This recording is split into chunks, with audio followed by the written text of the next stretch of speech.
Good morning, students. Grade 12 entrepreneurship. Today we are trying to go deep into the concept of understanding how a business plan is actually framed. How do we write the business plan, or how do we frame a business plan?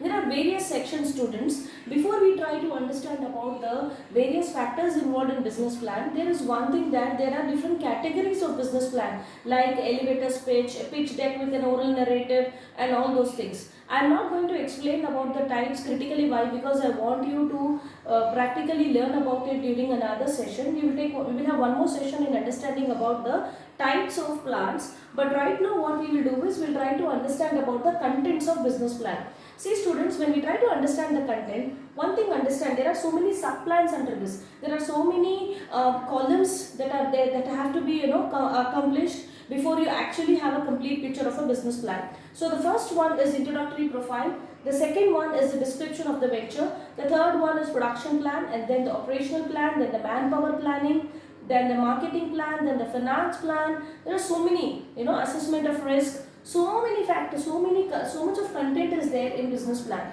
Today in the initial session we will try to understand about the introductory profile of business plan.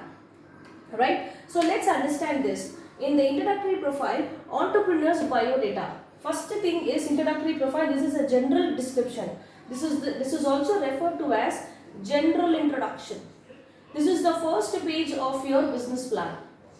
Right? This is the very first page of your business plan. When you do your project work also, all these things have to be mandatorily included in it.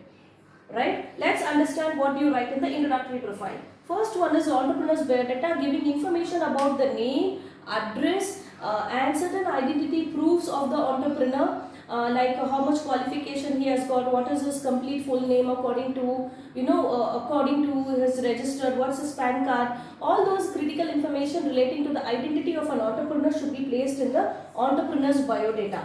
Right. Do not assume this is a curriculum vitae or resume of the of the entrepreneur. He is not applying for a job. Don't get confused. This is basic information like name, address, number of PAN card. If he has got a TIN number, what's the TIN number? All such minor details. Then comes the industry profile, the category. Suppose if you are choosing, you are somebody like Mahima Mehra, right? Who is into Hathi Chap. So you are into paper industry. To which industry do you belong? Or the product that you have chosen comes under the category of which industry. Suppose I choose foundation like Kashish. So what happens? It comes under the cosmetic industry. Suppose I want to start a restaurant, probably the concept is deaf and dumb. It comes under the hotel industry. Right? So which industry? You have to explain about the industry profile.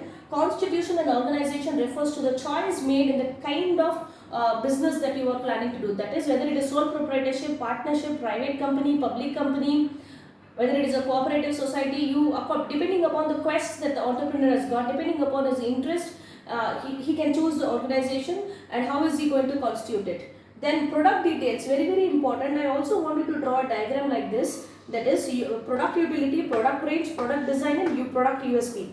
USP is unique selling proposition. Now let's come to product utility. What is the utility of your product? The other day I was discussing with Kush that he wants to manufacture a dustbin for this, where it can decompose, or there is some turbine or something. So what is the utility of the product? Eliminating waste. Eliminating waste from the households or from the industry.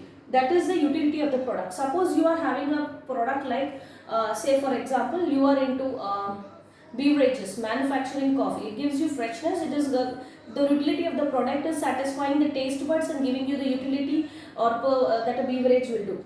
In under range, there are two things that children usually get confused. I insist that you have both of them. Under range, you will write what is the price range of the product as well as the geographical expansion. When you are starting your business plan, writing about the business plan, you will have to explain where your target audience are, where your customers are. Are they placed in Kompally? Are they placed in Hyderabad? Are they placed in Gujarat? Are they placed in T Nagar of Chennai? Where it is? Where is your exact? If it is service, then it is. If you are doing something like a creative thinking or a service or an advertising agency, how wide are you spread?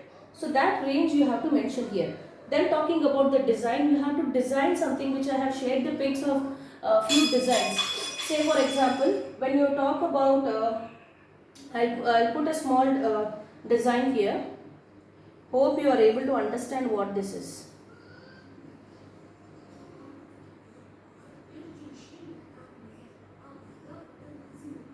So this clearly represents, it's symbolic of a car, right? But then the car is parked properly. This is a symbol for drive-in theater.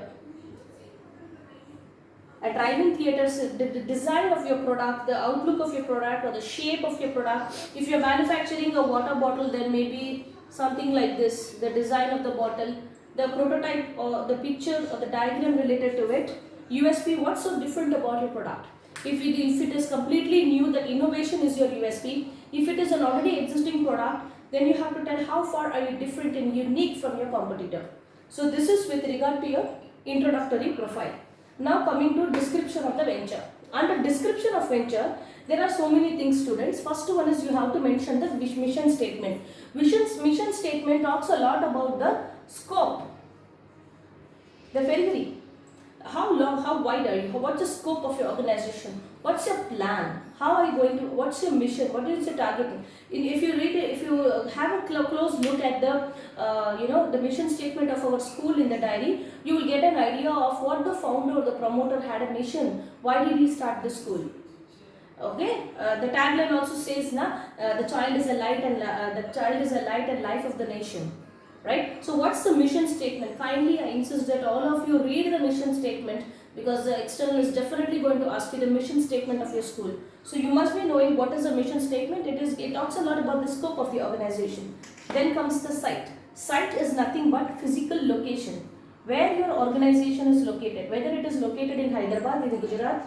In Hyderabad, where in Hyderabad? Shamshabad, Gachibowli, Kondapur, Miyapur, Amirpet, Kompally, Suchitra, Sainikpuri, where is it? Where is the exact location of your site? If you have two places, one for office and another for your factory kind of setup, where is it exactly located? The address and the survey number, how the proper address is, like that you have to mention here. Then comes the physical infrastructure. Under physical infrastructure, you have so many things like raw material, labor, utilities, so many things. Right? So under physical infrastructure, you will talk about raw materials, whether that raw material is going to be imported or it is indigenous. You will also talk about the labor, whether you are going to hire, whether it is a technology based enterprise or a capital enterprise. That is the difference. How many people are you going to employ? How much of technology is involved? And you also will talk about the permissions and certificates that you require, like the production utility like electricity, water, safe, and how will you dispose your waste. All those things are coming under the physical infrastructure. Suppose last year we had missed an opportunity to visit the very big factory that we had planned to visit. In that they have clearly explained, there is, when you manufacture certain products, there are waste that gets created during production. Critically, this is for those industries that are into product manufacturing. If you are into service, you hardly have anything physical to manufacture, so you will just write not applicable. But then when you are manufacturing a product, definitely certain kind of waste will be generated while in the process of production. How are you going to dispose of that waste? Whether you are going to cause any kind of danger to the environment, whether any hazardous substances. So all those things, the permission from the electricity department, the permission from the water department, proper sewage system, all comes under the physical infrastructure. Coming to transport and communication system, this talks a lot about how are you going to procure your raw material, is it roadways, railways or what, and how you are going to distribute your product in case it is a physical product, right? And then talking about the machinery and equipment, how much of installed capacity of the machine is there, whether what kind of technology are you going to use, whether you are going to have shift system in an organization that where the machines will be on continuously, if it is a shift system. So all that information will be mentioned here. And how is the production process going to be taken care of? What is the methodology or the technique that you will adopt? Again, here you will talk about the shift system. In machinery and equipment, you also mention about whether the equipment and machinery that is installed in your factory or your production place, whether it is imported or whether it is indigenous. That information you have to definitely mention here, right? So this is with regard to the introductory profile, that is 1 and 2 you have done today. This is very important, and if you write your business plan for your project purposes of CBSE, all this is imaginary information. I will tell you an example from your class only. We'll take the case of Aryan, right? Now we will assume that Aryan is writing the business plan. Entrepreneur's biodata, name, Aryan. Again he will write age, he will write his age. Educational qualification, he will say I'm an MCom or a CA from so and so university, I'm an MBA from so and so university, because obviously he is doing his business plan for his 25th year or 26th year, he is just checking it out, right? And then he will try, suppose he is doing a business related to augmented reality, or suppose he is doing something related to computer peripherals, so he comes in the technology or computer industry, that he will write about a little bit information about the industry that he is going to start his business, the industry under which he is going to start his business. Constitution, we will assume that Aryan is starting a partnership kind of business. So he is doing a partnership business with Pratham Ranka. Both of them are doing a partnership business. So he will mention his name when he is writing entrepreneur's biodata. He will write partner 1, Aryan, partner 2, Pratham. Partner 1, whether he is a working partner, partner 2, whether he is also a working partner or a sleeping partner, that information he will give.